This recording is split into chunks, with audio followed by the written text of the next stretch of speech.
You know, I think as we go through life, if we're lucky, we are truly influenced by people in our lives.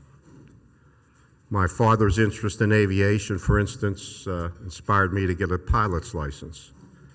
My high school physics teacher encouraged me to go get an engineering degree. And two of my college professors pretty much set me on a course for the best use of that degree. And the gentleman I am about to introduce, in a significant way, changed the image of what a corporate leader is and should be. Nick DeIuliis has the academic credentials. He's an engineer, he's an MBA, he's a lawyer, and now he's even an author. But degrees don't make a leader.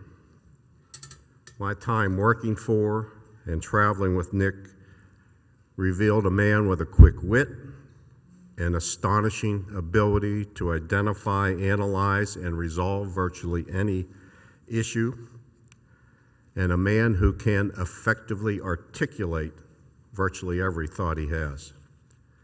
His 30-year career with Consol Energy and CNX Gas has been one of solid decision-making and confident leadership.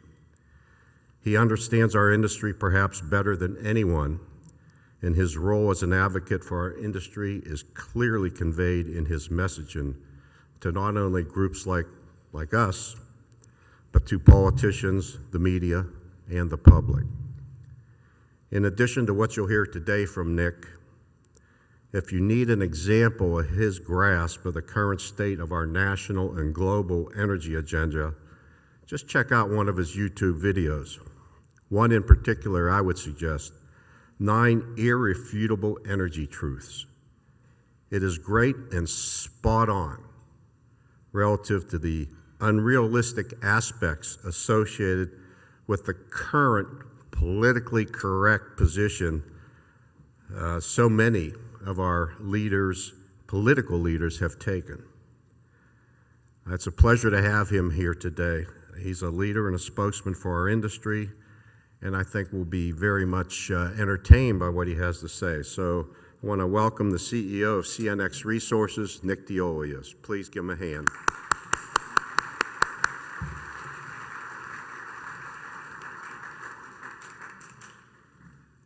Thanks, Gary. Good afternoon, everybody. That was a really kind and inaccurate summary. I'll take it. I've had a lot worse than that. I think we all know this, right? We don't have just a good chairman at PIOGA. We got a great chairman with Gary. Been through a lot of battles with him through the years, and we're certainly lucky to have him now working on behalf of PIOGA ceaselessly and endlessly. So I'm thinking about my comments over the weekend for today, and the more I thought about it, I started to collect my thoughts into 3 broad categories, 3 being thanks, observations, 2 in particular, about our industry and how we affect the nation and the world. And then the third one, more of a self-assessment, almost bordering on a plea for our industry and how we can affect this region. And I really approached all 3 of those when I was organizing all the thoughts from the perspective of what I'm calling the far middle. And I'll get to that at the end, what the far middle is exactly. I'll define it. But I want to start with that theme of thanks. And in the modern era, with information being at our fingertips all the time, you'd think that who and what I'm about to thank, it would have been obvious, redundant, commonplace. You would have heard all of this a million times already. Unfortunately, you probably haven't. But the thanks forthcoming is backed by fact. So, here we go, PIOGA, with some thanks. First, thank you, natural gas industry field worker. For what? For getting up every day and sometimes every night and heading to the pad and the pipe and the plant to provide the energy needed to keep the lights on, to keep the hospitals running, to keep the grocery stores open and stocked through the entire pandemic. Now, we hear of heroes and frontline champions everywhere we look today, and most of them deservedly so. But I haven't often, if ever, seen the natural gas industry worker included in those lists. So I'm putting them in there and telling them on behalf of a somewhat unknowing, yet implicitly grateful society, thank you. Thank you, natural gas industry in Pennsylvania. For what? for providing what is soon to be, or may have already exceeded as far as I know, $2 billion in tax revenue to the state through the impact fee. Now that's in less than 10 years' time, considering the impact fee was enacted around 2012. Yes, this industry of ours, it certainly has an impact. The scoreboard says $2 billion of benefit. And that doesn't include, of course, corporate taxes and payroll taxes and so on. So it's time for us to start asking for an accounting of what other industries or endeavors have provided more to the Commonwealth in the natural gas industry over the past 10 years. We got $2 billion in climbing of paying a fair share, what all the other industries have. Thank you, natural gas-fired power generating plants. For what? For clearing our air and improving health across our region. So despite what you've been told by certain entities that are peddling falsehoods, the science and the data, they show our region's air quality is steadily improving across a number of metrics. So particulate is down, SO2 is down, NOx is down, mercury is down, and yes, CO2 intensity is down in Pennsylvania. That's natural gas taking over the electricity grid as the driver. And you guys delivered those results. It wasn't delivered with subsidy or mandates, or certainly not through international accords. Thank you, natural gas businesses. And when I thank natural gas businesses, I want to thank everybody from the small mom and pop family businesses to the larger corporations out there. For what? For resurrecting the middle class in this region and by providing jobs that pay family-sustaining wages. I don't know if there's any other industry in this region that can boast the ability to take a kid out of high school, hire him or her, pay them a six-figure all-in compensation package on a scale that our industry can. That happens in up cycles and in down cycles, and what made this region special was its middle class, sustained largely by energy and manufacturing in the private sector. When we lost those, we lost the middle class, and we were on the verge of losing the soul of the region. Thanks for pulling us back from the precipice. Thank you, pipeline workers, and everybody in the liquefied natural gas LNG supply chain. For what? For allowing us to export quality of life through those methane molecules to the rest of the country and frankly to the world. Millions in the developing world, frankly billions, are counting on us to get them to a high quality of life sooner rather than later. And millions, frankly billions, in the developed world are counting on us to keep them there for the foreseeable future. And then thank you to all of you and to your families and to your colleagues and to your companies for what? For being more of what I'll call a New Testament type of person, where you calmly turn the other cheek when vilified by those pushing flawed ideology that's demanding the destruction of your livelihood and your endeavor. You all deserve better, and perhaps when society comes to the realization of what happens if we all go away, you'll enjoy better. Society is getting more than one lesson on that in terms of what happens if we go away. Blackouts and the exodus in California due to its over-reliance on renewables, or so-called renewables. The Texas freeze crisis due to wind subsidy and starving natural gas infrastructure investment. And now gas station lines and panic up and down the East Coast when one pipeline goes down for a week. What happens when we don't build any new ones because regulation forbids it? This industry is a noble one. You're doers that should be celebrated by all and appreciated by the informed.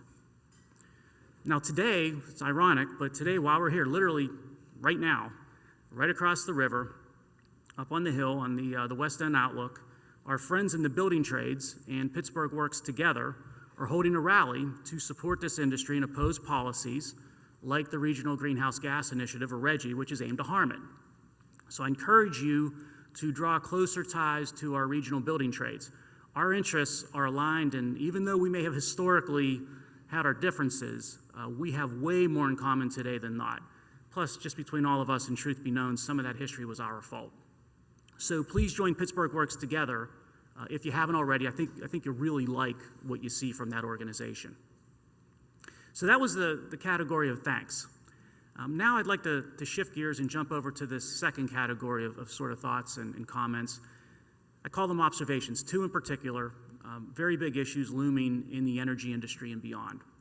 First one, radical environmentalism and climate change ideology, they favor our global adversaries, especially and particularly the Chinese Communist Party.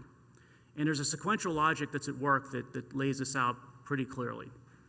It starts with taking our energy independence that we sought for so long, and now we finally have, and turning it back into energy dependence. And environmental fundamentalism is largely to blame. 2 world wars, many other global conflicts, they sapped for decades our young men and women for generations. And all of these conflicts in the end, they were fought or entangled us around surrounding issues with respect to energy security.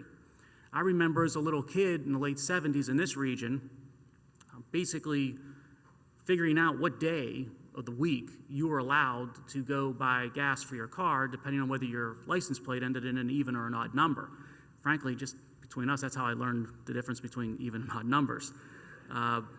But later on, Desert Storm, 9/11, Afghanistan, Iraq too, same things.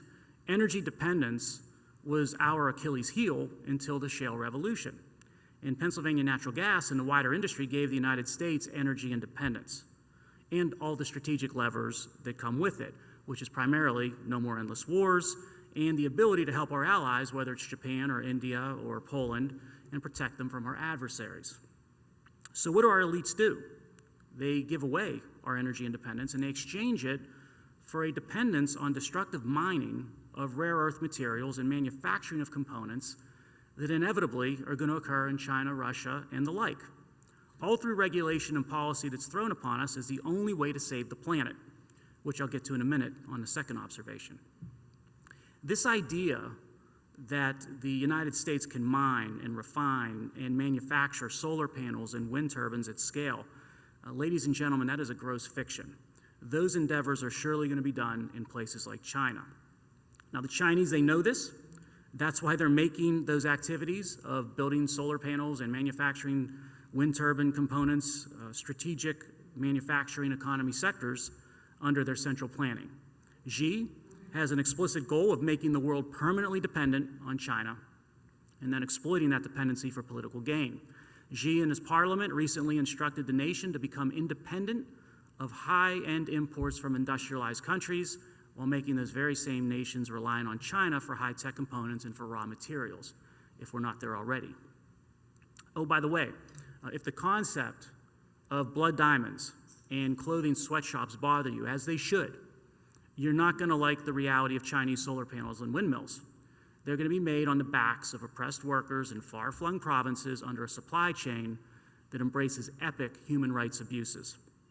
Don't kid yourself with the concept of workers making prevailing wage in this fantasy. Instead, think of kids carrying bags of rocks. That's far from what I think any of us consider sustainable. Now you fast forward to our green nirvana, where some absurd portion of our grid comes from wind and solar, and you contrast it with what we have today with the grid. What a stark contrast you see. Wind and solar bring higher costs, lower reliability, poorer resiliency, bigger government budget deficits, less energy security, and a power boost to the Chinese Communist Party. And by the way, I don't know if you saw this or not, an independent study the other week showed that this was amazing to me. China's emissions exceeded the emissions from the entire developed world in 2019. And another study from the IEA that just came out showed 3 nations, the largest being China, they dominate 80% of the global supply of energy transition minerals that are needed for solar panels and wind turbines. It's time for us to face the reality that the elites either hide or are completely unaware of. So someone please, when we're done here, someone please wake up John Kerry from his nap before it's too late for all of us. Now, my second observation is that wind and solar have a much more damaging carbon footprint than natural gas. They're not scalable, and they exist primarily to suck subsidy. Again, those are facts. Inconvenient, but nevertheless facts. And you don't have to be a physicist to figure this out. Common sense tells you this. So just for a minute, just walk with me through the different steps that it takes to get about 650 megawatts of wind power established and up and running in Pennsylvania, which is basically what a single natural gas combined cycle power plant would generate. So first, that's going to require somewhere between 250 and 300 state-of-the-art gigantic wind turbines, each having blades that are over half a football field in length. Then you're going to need cobalt, copper, aluminum, coal, concrete, steel, rare earth oxides, iron ore, graphite, and a whole bunch of other materials to make and install them. And all of these must be mined or processed, which is extremely surface disruptive and carbon intensive. And most of that, as I said, is going to occur in places like China and Mongolia. Ill-advised US and EU energy policy, it's precipitating the largest increase in environmentally destructive mining in the history of the world. Now, once these materials are mined and refined, the advanced materials, they have to be manufactured. Typically, that will be done in factories in China that are powered by carbon. Then the components need shipped from China to Pennsylvania. And that's going to be done by trains, planes, ships, and trucks that are powered by carbon, whether some of those are electrified or not. And Pennsylvania trees, once the components get here, they're going to need to be felled for pads and for rights-of-way. That's not very carbon-friendly. Pads are going to need to be built and poured. Transmission lines are going to need to be run. All of it very carbon-intensive. Line losses and grid inefficiencies from depending on hundreds of windmills are going to mean that you need to rely on carbon-based generation to fill the gap. And when the wind doesn't blow when you need it to, you're going to need to rely on carbon-based generation once again. By the way, a lot of people don't realize how inefficient wind and solar are in terms of forms of power and conversion to electricity. Today, solar is an embarrassing 26% efficient on conversion to electricity, while wind isn't much better, just under 50%. I think it's around 45%. Worse yet, though, those low conversions aren't far from the theoretical maximums of each, so the incremental improvement to be grabbed with respect to those two isn't all that large. So the other irony with all these different steps is that in about 10 years after you do all this, you're going to need to do it all over again because the turbine blades are worn out and they're going to need replaced. IRENA, which is a renewable energy organization group, it estimates, this was an amazing statistic to me, that by 2050, and they did this for the context of solar, right? But similar analogies could be drawn with wind. But for solar, by 2050, the solar panel waste will be 200% that is what today's entire global plastic waste level is. So by 2050, just solar panel waste will be over twice what our total global footprint is for plastic waste. That is an environmental catastrophe waiting to happen. No, common sense tells you the true life cycle carbon footprint and environmental impact of wind generation at scale is much worse than that for a natural gas combined cycle turbine that would need only a pad or two of natural gas wells locally sourced close by to power it annually. Now that IEA study that I referenced a few minutes ago, it also showed an onshore wind plant requires 9 times more mineral resources than a natural gas power plant.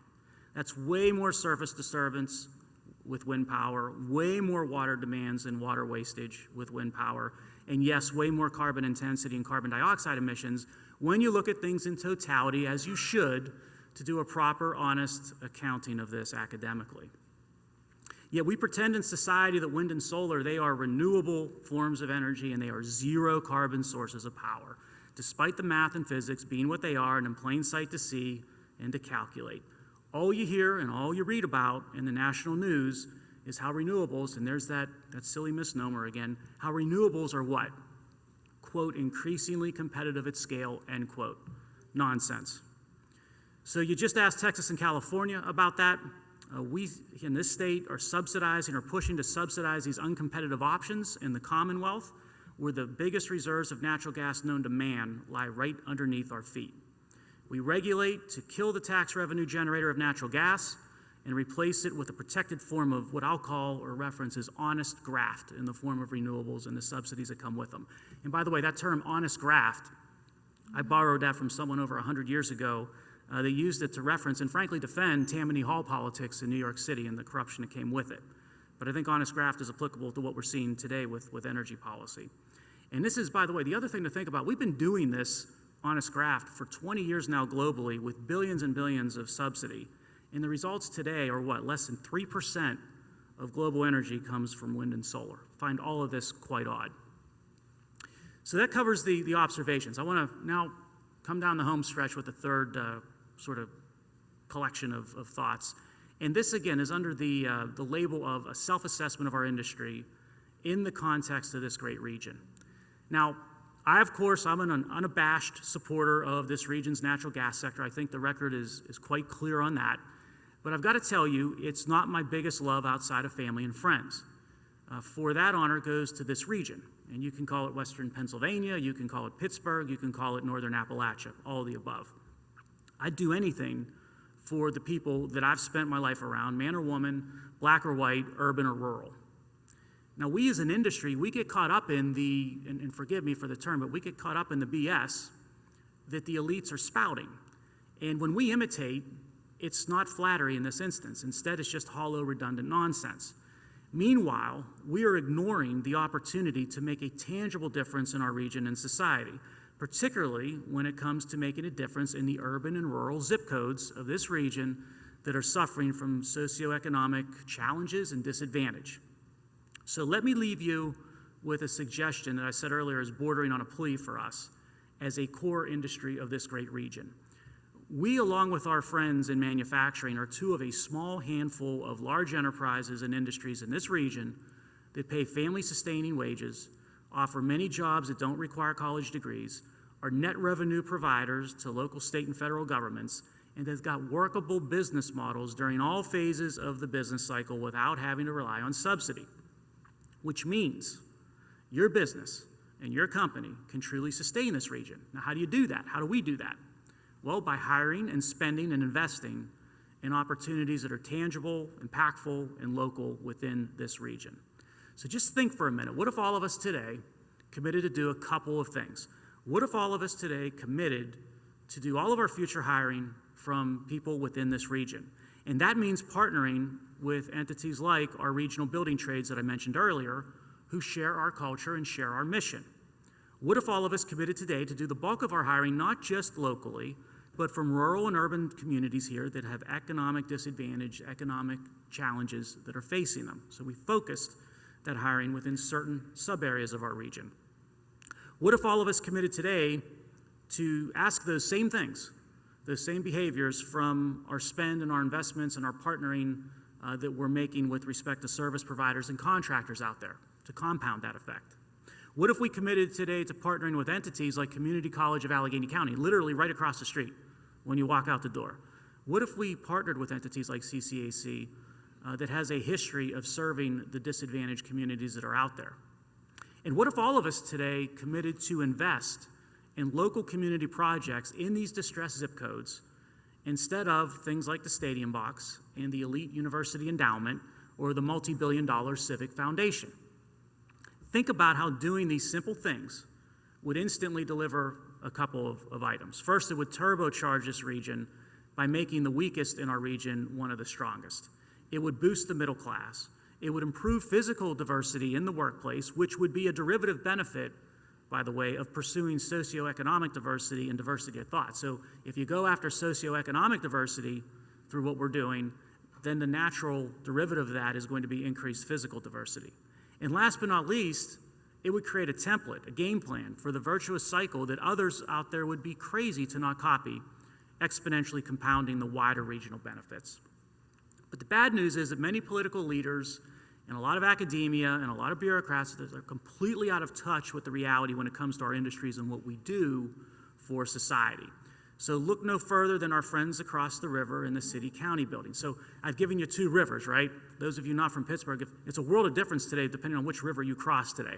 If you go across the Ohio to the West End Outlook and Lookout, you've got basically the building trades and people that are basically advocating for our industry and our way of life. And then if you go across the Allegheny River and you end up in the city-county building, an entirely different world.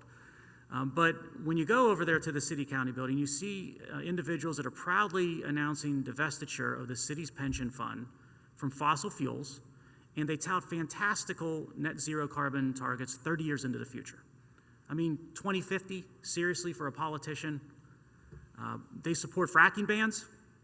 They turn their back on the cracker plant and any potential to attract additional facilities. And that's while living atop a region that boasts, again, the most prolific, lowest cost natural gas basin in the world. These actions amount to unilateral disarmament in our bid to compete with other regions of our country and certainly with other corners of the world. And oh, by the way, that city pension plan, it's seriously underfunded, meaning that those biases on investment choices will further hurt returns for the retirees and active workers who are depending on these individuals to act in a way consistent with their fiduciary duties. Proof, I think, that the governing elites just don't get it, or worse yet, maybe they're solving for something else altogether. Now, last night's election results, there's a lot of talk of that in the city. That might perhaps reflect a turning point where local issues and opportunities that are facing people on the north side, they matter more than what's on the agenda of bureaucrats in New York City or Geneva, Switzerland. The good news is we control to a large extent how this story plays out. So think about this in your legacy. Get out to those school districts that are struggling. Meet those entities doing the heavy lifting on the streets of our most challenged communities. Embrace the local firms wanting to do business with us, especially ones from hard-hit rural and urban locales, and make your presence felt, not just for you and your company, but for basically the region and the industry that we're so proud of. That's real stakeholder capitalism as it was meant to be. That's the true social purpose of a business, and that's ESG investing as it ought to be practiced. Let's define these issues ourselves instead of letting them be defined for us. There's too much at stake to do anything else and anything less. And by the way, if you're worried about the time and finding the time to do this or the money to make this happen, I can maybe help you with that quickly. Let's all agree to skip the black tie galas and the various congregations of these self-congratulating, do-nothing elites that carry those labels of something like forum or conference or institute or the like. That'll open up our time. And as to the money side, I think there's something really wrong in our society when we're donating millions of dollars. We collectively are donating millions of dollars to foundations and universities, not named CCAC, of course, that have endowments in the billions. If society is donating millions to entities that have billions, and these problems are still persisting across our region, Pittsburgh, we have a problem, right? Redeploy that money into these local communities. It's instant rate of return. It's instant impact. So I'm going to wrap things up now, coming back to how I sort of approach these three sort of broad areas or comments, which was referencing the last part of the title, the far middle. That's making reference to what I believe we need in this region and, frankly, this country and more of it. Not far right, not far left, far middle. Views and policies that favor the doers, the working man and woman, the middle class, individual rights, and equal opportunity. Business people can be the best barometers of these issues, although recently we've seen where business leaders can all too often be muscled into very illogical positions that go against their own self-interest. So I built a website to lay some of these views out and some of the topical items and themes that surround them. Please feel free to give it a look when you get a chance. It's DeIuliis.com. Be really interested in your thoughts and feedback. There's a template there you can provide feedback. I'm on Twitter. I'm not real good at it. I'm not a huge fan of it. I clumsily sort of dabble in it, but check it out at DeIuliis for entertainment value, if nothing else. And finally, I wrote a book, and the title of the book is The Leech, and it attempts to rebut a lot of what you hear coming today from those elites that I referenced, and to defend the doer, to defend free enterprise, to defend the middle class. I plan on publishing it online on the website that I mentioned, DeIuliis.com. I'll post a chapter a week, starting at month end here, along with a podcast to accompany each chapter. I think it'll be a lot of fun. Please, again, give it a read if you get a chance or if you're interested, and I would be very interested, as I said, in your feedback or thoughts.